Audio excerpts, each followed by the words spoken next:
Seja bem-vindo a mais um vídeo de DPN. Aqui nós falamos de tecnologia e negócios automotivos de forma simples. E como está aí no título, hoje vamos falar dessa pergunta: é necessário aquecer o motor?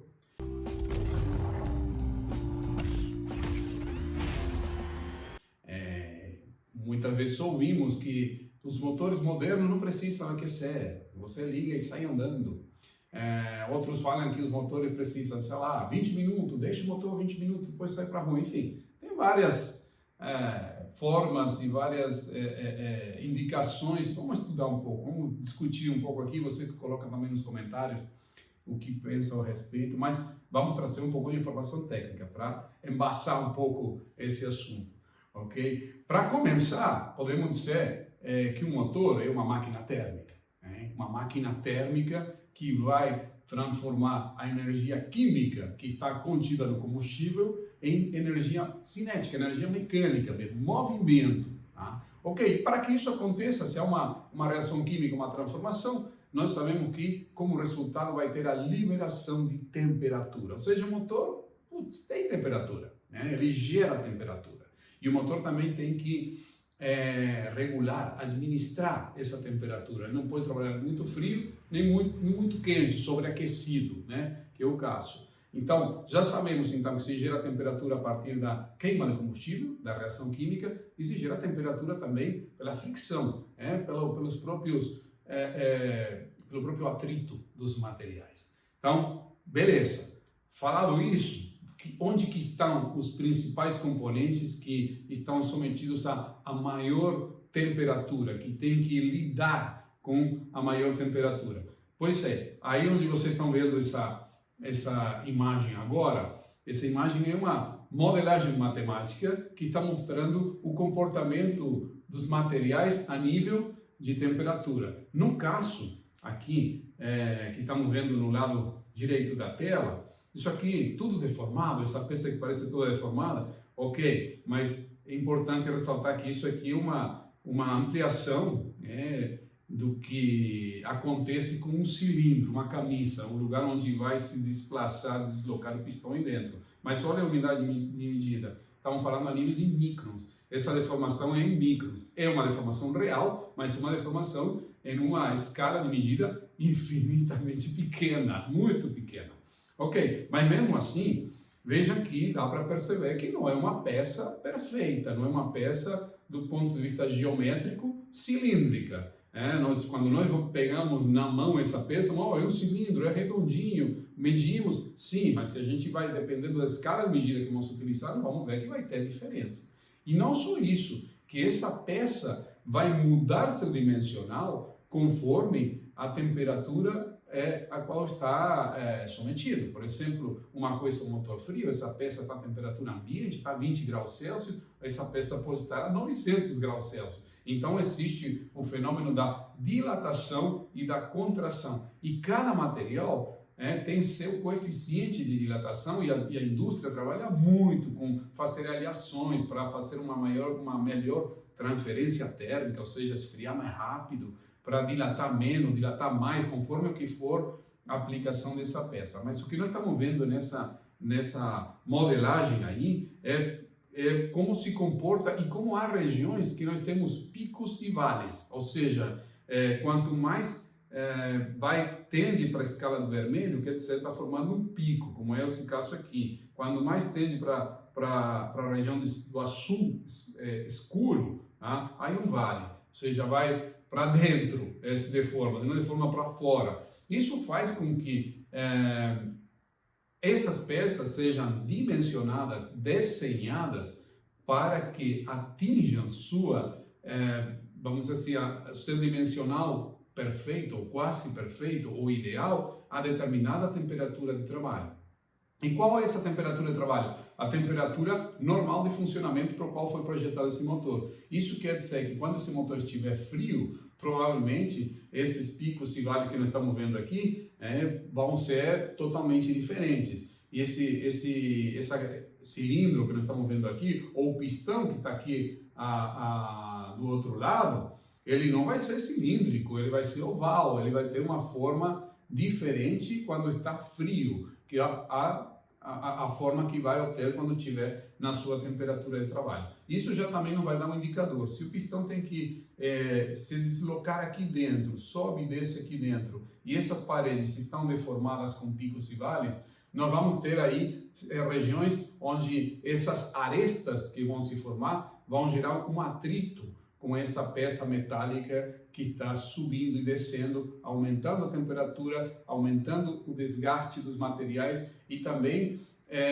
não deixando que se forme esse filme de óleo entre a peça fixa e a peça móvel, ou seja, entre o cilindro e o pistão. Tem que ter um filme de óleo que vai permitir que esses dois metais, o pistão que está em movimento, se desloque com a menor condição de atrito possível, sem arrasto nenhum, porque se não é desgaste, mais temperatura, e essas peças, obviamente, se desgastam. Estamos falando do pistão e os anéis, né? Os anéis que vão se encostar, vão estar raspando o cilindro, tem que fazer isso de uma forma com o menor atrito possível. Inclusive o cilindro, ele já tem até uma certa rugosidade que é feita de fábrica, para que o óleo não escorregue, para que ele se mantenha e essa condição. Mas são umas condições que se formam algumas arestas onde não há forma, vai ter atrito entre pistão e cilindro. Por isso, há uma temperatura ideal de funcionamento para cada motor e nesse caso aqui, principalmente nas peças mais críticas, como estamos vendo agora, pistão e cilindro. Mas tem outras peças também que vão mudar seu dimensional conforme a temperatura aumenta ou diminui, né? Frio e quente vão se comportar completamente diferente. Vocês estão vendo na tela agora, são válvulas, dois sistemas de regulagem de válvula. O que nós estamos vendo aqui, onde está o mouse passando, é um sistema que tem regulagem mecânica. Veja só, essa porca, esse parafuso roscado aqui, podemos aumentar ou diminuir essa distância entre essa haste que está aqui, que é essa haste da válvula mesmo. E a válvula, ela segue aqui para baixo e vai até a própria câmara de combustão. A cabeça da válvula fica dentro da câmara de combustão, portanto, recebendo toda essa temperatura da queima direta, ou seja, às vezes 1.700, 1.800 graus de temperatura instantânea, atingindo a válvula, que vai ficar com 450, 380 graus de temperatura, que vai ter que dissipar rapidamente. Mas a própria haste da válvula também vai ficar quente, obviamente. E como é uma peça relativamente longa, vamos dizer assim, essa haste vai mudar seu dimensional, vai ficar mais longa conforme aumenta a temperatura, porque vão dilatando os materiais e aí que há necessidade de gerar uma folga, um espaço entre as duas peças enquanto está frio. E aí se regula, sempre que está aqui uma válvula desse de escapamento, 0,20 de milímetros, 2/10 de milímetro, é pouco,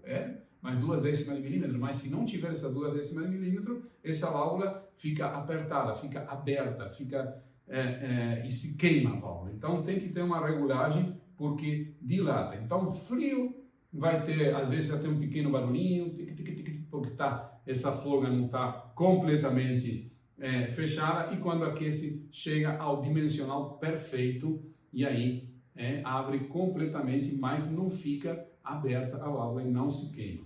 E aqui nós temos o mesmo sistema de regulagem, ou seja, outra forma, na verdade, de sistema de regulagem, que é o famoso tucho hidráulico. Então, quem vai compensar essa folga que nós vimos aqui é um fluido, o óleo do motor, que vai estar sob pressão. E isso aí vai fazendo um colchão hidráulico, tá? Mas veja só, também vai variar conforme a temperatura. Conforme a temperatura vai variar a viscosidade do óleo, por isso também, e até a pressão do próprio óleo, por isso também nesses veículos que tem tucho hidráulico, é extremamente importante utilizar a especificação do óleo. Se está especificando determinado grau de viscosidade, ou grau SAI de viscosidade, não podemos colocar um óleo que no mercado chama coloca um óleo mais grosso, porque é melhor, agora porque inverno, verão, não. Vamos variar completamente essa regulagem de válvula, e às vezes nós podemos deixar as válvulas abertas, como chama uma válvula pisada, apertada pela própria pressão de óleo, não só vai acabar queimando a válvula, senão que vai também gerar falhas no motor, ok? Muito bem, vejam só aqui esse outro exemplo que estamos mostrando, esse é os efeitos de um motor que trabalha com baixa temperatura. Falamos que existe a dilatação e a contração em a primeira imagem que mostramos como se formam esses picos, né? Esses vales também, e essa deformação que tem as peças frias vai fazer com que não tenha lubrificação e vai ter metal com metal, arrastando, raspando e gerando esse desgaste. Então, o motor frio é a pior condição. O motor frio é a pior condição de desgaste. Tanto é que quando você vê nos manuais dos fabricantes que falam assim, olha, você tem que trocar o óleo do motor com maior frequência se você estiver utilizando uma condição severa. Qual é uma condição severa? Uma condição severa é um motor que roda pouco, um motor que liga pela manhã, vai fazer, sei lá, 10 km, desliga, passa o dia inteiro parado no estacionamento, pode ser no trabalho, no colégio, onde for, liga de novo para fazer 10 km para voltar. Por quê? Porque esse motor demora muito ou não tem tempo suficiente para atingir a temperatura normal de trabalho, que nós vamos ver isso agora. Então está trabalhando sempre frio. Está trabalhando naquela condição onde os metais estão arranhando um contra o outro. E desligou, ligou de novo, frio outra vez. E nem falar, quando tem ainda algumas situações que talvez um técnico ou mecânico sugere, não, vamos tirar a válvula termostática, porque é mais seguro. Não, olha, o veículo tem um sistema que estão todos os veículos projetados para quê? Para atingir a temperatura normal de trabalho o mais rápido possível. Por quê? Porque sabemos que a condição ideal, se trabalha frio, se desgasta prematuramente. Então, assim, temos que fazer atingir a temperatura normal de trabalho o mais rápido possível. Agora, depois vamos ver de que forma também, né? E muitas vezes saem fazendo algumas invenções aí, né? Tira a válvula termostática. Esse motor vai trabalhar frio a vida inteira. Portanto, vai durar muito menos, vai desgastar, vai consumir mais combustível, porque veja só o que acontece. Quando nós estamos falando da temperatura normal de trabalho, não é só para as peças metálicas, como falamos agora, para os componentes em movimento, senão também tem outro efeito muito importante. Nós falamos que o motor é uma máquina química, térmica, que usamos a energia química do combustível para extrair a maior quantidade de energia possível. E olha só, sabe quando isso acontece? Isso acontece quando atingimos a melhor condição de pressão e temperatura. Então, quando a gente atinge a temperatura normal de trabalho, cada grama de combustível libera mais energia. Ou seja, liberar mais energia quer dizer, fica mais econômico, queima todo o combustível, ou seja, não tem resíduos, fica mais ecológico, e além de tudo, como falamos agora, fica todas essas peças funcionando no seu dimensional correto. Então, o motor que trabalha frio, ele se desgasta mais, ele consome mais combustível e ele também polui mais. Todo ruim, ou seja, atingir a temperatura normal de trabalho é o ideal. Aqueles motores que andam, inclusive, bastante na estrada, trechos mais de velocidade constante, de uma carga, uma exigência não tão alta, porque assim, às vezes existe um conceito que talvez não seja tão claro para todos. Quando você está andando a 120 km por hora na estrada, em quinta marcha, um câmbio automático, e o motor está a 2.500, 3.000 RPM, o fato de você estar a 120 por hora não quer dizer nada. Ou a 100 por hora, a 120, o motor está em uma carga média quase que baixa, carga média. Ele está feliz da vida. Temperatura normal, não tem alta exigência e está tudo redondo, está tudo funcionando o que falamos. Todas as peças no seu dimensional. Agora, quando nós estamos na cidade, arranca, para, primeira, segunda, semáforo, essa é a condição severa. tá? Então, condição severa são dois casos. Quando a gente tem situações de trajetos muito curtos permanentemente, o motor não atinge temperatura, é condição severa, ou quando a gente anda muito na cidade, tá? Então aí nós vamos chegar à conclusão de que muitos de nossos veículos estão sendo utilizados no dia a dia em condição severa. Aí tem que encurtar o período de troca de óleo e outras coisas. Mas ok, para não desviar tanto do assunto, vamos seguir com o tema de temperatura. Aqui já vimos alguns fenômenos nessa imagem aí que tem a ver com o desgaste prematuro por causa da temperatura, motor frio. Tá? E vamos, já que estamos falando de motor frio, vamos avançar um pouco mais. Vamos ver aqui quais são as faces, né? Quais são as faces de aquecimento de um motor. Tá? Por isso está essa imagem aí de um painel, né, de instrumento com o que seria o ponteiro, o marcador de temperatura. Vocês estão vendo lá que está azul, depois tem um tracinho no meio e depois no outro canto o vermelho. Tá? Antigamente, os fabricantes, as montadoras, colocavam a indicação de temperatura em graus Celsius. Então, geralmente começava em 40 graus, 60, chegava no meio, era mais ou menos 90 graus, depois ia para 110, você vê, já ficava vermelho lá. Ok. De alguns anos para cá, já faz um bom tempo, de talvez 15, 20 anos para cá, todos começaram a retirar a indicação com os graus, marcando os números, a temperatura que estava se referindo. Todo mundo coloca agora frio, normal e sobreaquecimento. Por quê? Temos três faces do motor. A primeira face é o motor frio. O motor está, primeira partida está frio. Depois a segunda fase é aquecimento. Está subindo a temperatura, mas ainda não atingiu a temperatura normal. E a terceira fase é de temperatura normal. A temperatura normal sempre será, isso é uma norma e acho que todo motorista também já acabou aprendendo isso, é o meio do indicador, o meio do instrumento. Aí é a temperatura normal. E não mostra mais números. Por que não mostra mais números? Veja só, eu não acabei de falar que a gente, para extrair um maior rendimento de um motor, nós temos que subir a temperatura, nós temos que trabalhar na câmara de combustão com uma temperatura mais elevada para poder extrair cada quilocaloria desse combustível, ou seja, a maior quantidade de energia possível para que seja eficiente esse motor, queimar tudo e ter o nosso torque, nossa potência com a menor quantidade de combustível possível. Então, necessariamente, esses motores modernos têm que trabalhar com temperaturas mais elevadas. E tanto é que hoje, a maioria dos motores, a temperatura normal de funcionamento é acima de 100 graus. É 103, 105, 106 graus, dependendo do motor, mas todos ou são muito perto, é 99, é 100, 105, é tudo muito perto de 100 e até um pouquinho mais de 100 graus. Então imagina se você deixa no meio do instrumento, como era antigamente, uma informação de 105 graus.